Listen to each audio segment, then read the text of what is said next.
Hello everyone, welcome back to my YouTube channel teaching subjects. आज की video में हम बात करने वाले हैं डीएलएड एंट्रेंस एग्ज़ाम से रिलेटेड। हम मॉडल सेट को इसमें कवर करेंगे, जो कि है आपका एप्टीट्यूड टेस्ट का। जैसे कि टीचिंग से रिलेटेड आपका एप्टीट्यूड टेस्ट किया जाएगा तो कैसे क्वेश्चन आ सकते हैं उसको करेंगे। ऐसे टोटल 10 सेट होंगे जो कि हम कवर करेंगे। आपको इनको देखना है। इनका पीडीएफ मैं जैसे ही क्लास यहाँ ख़त्म होगी उसके कुछ टाइम बाद मैं पीडीएफ टेलीग्राम ग्रुप में डालूंगी, तो आप वहाँ से अच्छे से अपना रिवाइज़ कर सकते हैं एक बार यहाँ पे समझ के। ओके, ऐसे क्वेश्चंस आ सकते हैं। इसके अलावा रीजनिंग भी इसी में आपका ऐड की जाएगी, तो रीजनिंग भी देखेंगे हम। पहले टीचर से रिलेटेड जैसे क्वेश्चन आपसे पूछ सकते हैं वो हम इस वीडियो में देखेंगे, तो वीडियो को एंड तक देखना। 30 क्वेश्चन होंगे इसमें, उनको सॉल्व करना है। ओके, इंग्लिश मीडियम के जो स्टूडेंट हैं उनके लिए यहाँ पे इंग्लिश मीडियम में भी है, तो उनको ज़्यादा मतलब कि प्रॉब्लम नहीं होगी इस वाली वीडियो से, क्योंकि यहाँ पे पूरा इंग्लिश में भी सेम इसका इंग्लिश यहाँ पे है, तो आप वहाँ से देख सकते हैं। ओके, तो फर्स्ट क्वेश्चन है कि 15 से 35 वर्ष के निरक्षरों को शिक्षा प्रदान करने का अभियान था। मतलब कि 15 से लेकर 35 वर्ष, मतलब ये इस एज के जो बच्चे हैं ज़्यादातर 12th पास कर लेते हैं, 11 12th पास कर लेते हैं, और 35 मतलब कि जो लोग हैं ये वृद्ध हैं एक तरीके से। तो इनको एजुकेट करने के सिस्टम को क्या कहा गया था? अभियान को साक्षरता मिशन। ओके, नेक्स्ट क्वेश्चन है अधिगम का अर्थ है। अधिगम मतलब कि आपका लर्निंग। ओके, यहाँ से मतलब learning is meant by. Learning का क्या मतलब होता है? अधिगम का मतलब होता है बौद्धिक ज्ञान, भाषा का शुद्धता ज्ञान, या व्यक्तित्व का सर्वांगीण विकास, या बच्चों को पढ़ाना। अब देखो इसमें आपको कैसे आंसर करना होगा। ये सारी चीज़ें तो आपको अधिगम में प्राप्त होती है, लेकिन सबसे ज़्यादा इंपॉर्टेंट क्या है, क्या चीज़ें जो ओवरऑल जो लर्निंग होती है उसको बताता है, वो है व्यक्तित्व का सर्वांगीण विकास। स्कूल में जाके आपके पर्सनैलिटी का एक सर्वांगीण विकास होता है। आपको हर एरिया में बोलने का, खाने का तरीका, मतलब आपको अपने आप को एक्सप्रेस करने का तरीका पता चलता है। आपका इमोशनल, मेंटल सारा जो विकास होता है वो स्कूल में होता है, एजुकेशन लेने के दौरान होता है। इसीलिए जो अधिगम क्या है, आपका व्यक्तित्व का सर्वांगीण विकास होता है। ऐसे क्वेश्चंस में आपको क्या करना होगा कि ये मतलब जो आपको सबसे ज़्यादा अच्छा आंसर लग रहा हो ना, एप्रोप्रिएट आंसर लग रहा हो, आपको वो लगाना है।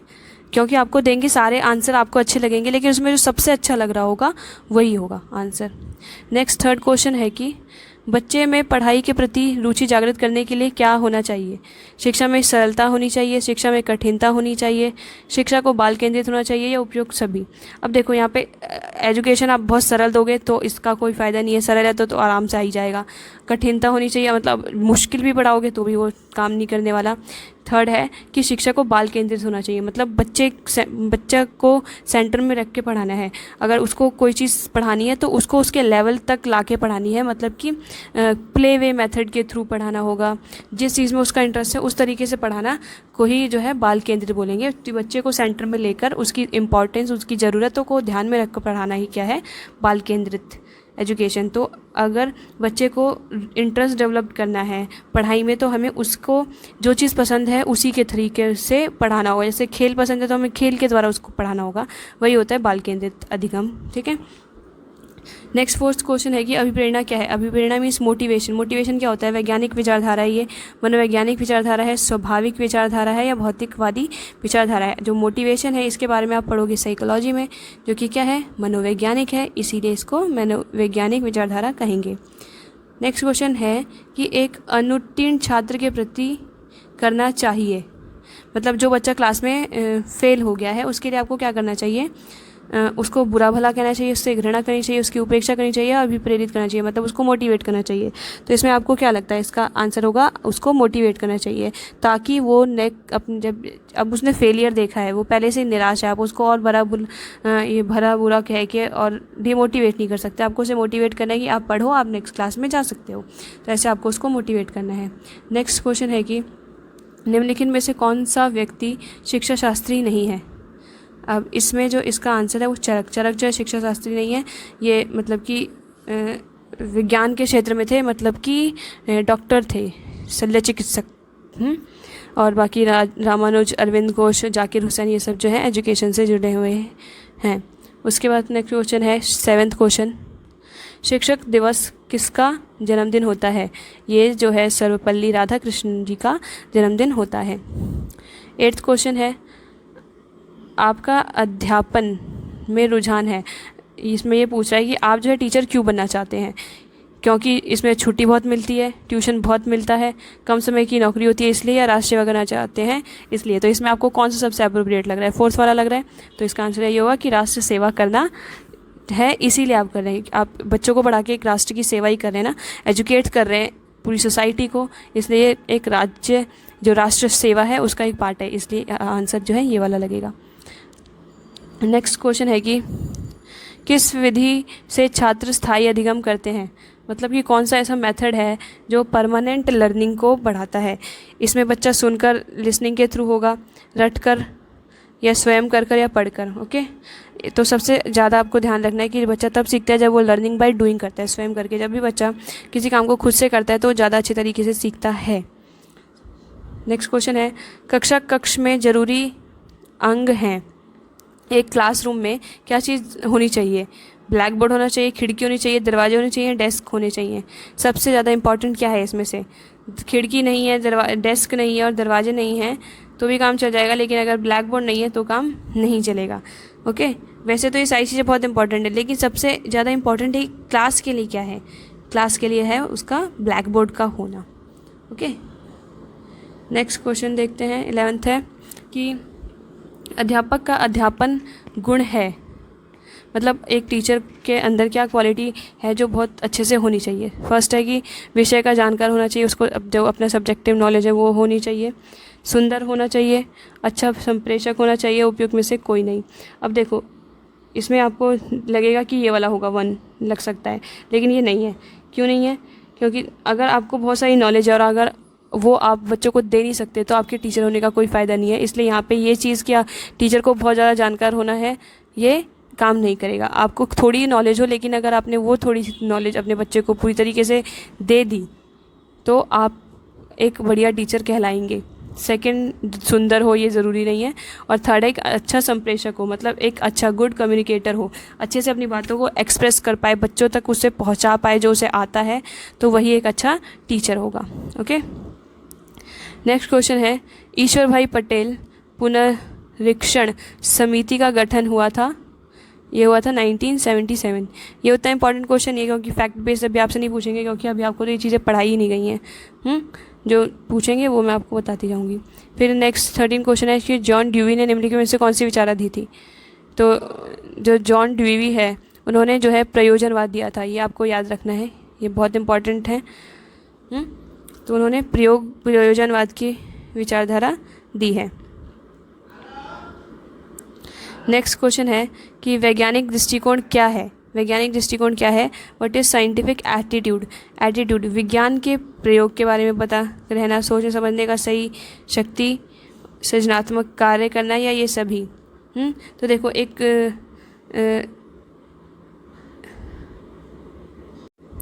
इसमें जो है वैज्ञानिक दृष्टिकोण में सृजनात्मक कार्य, देखो एक जो भी साइंस का स्टूडेंट होगा या फिर जिसका भी वैज्ञानिक दृष्टिकोण होता है उसमें विज्ञान के प्रयोग, मतलब वो अपनी डेली लाइफ में विज्ञान के यूजेस करता रहता है। सोचने समझने की सही शक्ति होती है उसके अंदर, डिसीजन मेकिंग पावर बहुत बढ़िया होती है। सृजनात्मक कार्य, वो क्रिएटिव वर्क करते हैं, इसका मतलब ये सारी चीज़ें इसके अंदर आ जाएंगी। इसका आंसर क्या हो जाएगा? Answer number 4। नेक्स्ट है शिक्षा क्या है? What is education? एजुकेशन, शिक्षा एक पुस्तक है, मतलब आपको जो बुक्स में पढ़ा दिया वो एजुकेशन है। शिक्षा एक व्यवसाय है। शिक्षा वह है जो केवल शिक्षकों से मिलती है, मतलब आपको क्या बस टीचर से ही एजुकेशन मिलती है? क्या आपके भाई बहन, आपके माता पिता से आपको कोई एजुकेशन नहीं मिलती? वो है। या फिर शिक्षा ज्ञान तथा अनुभव है? तो इसका आंसर क्या है? ज्ञान तथा अनुभव है, क्योंकि आपकी डेली लाइफ में आपको काफ़ी सारे ऐसे एक्सपीरियंसेस होते हैं, ऐसी नॉलेज मिलती है। इसलिए हम इसे बोलेंगे कि शिक्षा क्या है? एक ज्ञान है, एक अनुभव है, एक्सपीरियंस है। नेक्स्ट क्वेश्चन है 16, शिक्षा के लिए महत्वपूर्ण अंग हैं, मतलब आपके जो एजुकेशन उसका महत्वपूर्ण अंग क्या है? भवन होना है, बिल्डिंग होना, धन दौलत होना, श्यामपट होना, या शिक्षार्थी होना? तो इसका आंसर क्या होगा? आपके शिक्षा के लिए सबसे इम्पोर्टेंट है शिक्षार्थी, स्टूडेंट का होना। स्टूडेंट नहीं है तो स्कूल नहीं है। ओके, नेक्स्ट क्वेश्चन 17, स्कूल की उपयोगिता इसलिए है कि वह बालकों को अनुशासन सिखाता है, बेकारों को नौकरी दिलाने में सहयोग करता है, संस्कृति और सभ्यता का विकास करता है, या उपयुक्त में से कोई नहीं? तो देखो जो एजुकेशन है वो संस्कृति और सभ्यता का विकास करता है, मतलब जो कल्चर है उसको, और जो हमारे ट्रेडिशन है, सिविलाइजेशन है, रहन सहन का तरीका, हमारी जो सभ्यता है उसको बढ़ाने में काम करता है स्कूल। नेक्स्ट क्वेश्चन है धार्मिक शिक्षा का लाभ, मतलब कि आपको रिलीजियस एजुकेशन जो है हेल्पफुल होती है कैसे। संकुचित दृष्टिकोण का विकास करने के लिए, धार्मिक कट्टरता विकसित करने के लिए, व्यक्ति पूजा पाठ का विधान सीख लेता है, या व्यक्ति के आचरण में सुधार के लिए। अब देखो ये सारे तो नेगेटिव हैं, तो जो थर्ड वाला क्वेश्चन मतलब आंसर होगा वो होगा राइट होगा। क्यों?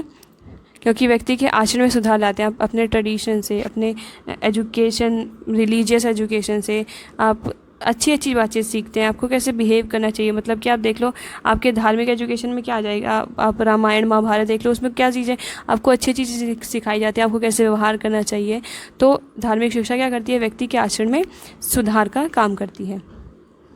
नेक्स्ट क्वेश्चन है शिक्षा का उद्देश्य क्या है। एक एजुकेशन है, उसका क्या उद्देश्य है। व्यक्ति को धन प्रदान करना, केवल शिक्षित करना, सर्वांगीण विकास करना, या व्यक्ति का चरित्र विकास करना। तो इसका आंसर है व्यक्ति का सर्वांगीण विकास करना। एजुकेशन उसका बच्चे का जो ऑलराउंड डेवलपमेंट करती है, ऑलराउंड डेवलपमेंट करती है। फिर नेक्स्ट क्वेश्चन है प्राथमिक स्तर का पाठ्यक्रम किस तरह का होना चाहिए। मतलब कि जो प्राइमरी के जो स्टूडेंट है छोटे छोटे होते हैं, 1 to 5 के जो स्टूडेंट है आपको पता है कि वो छोटे छोटे होते हैं। लगा लो वो 6 से लेकर 12 साल तक के या 13 साल तक के जो बच्चे हैं वो आपकी प्राइमरी में आते हैं।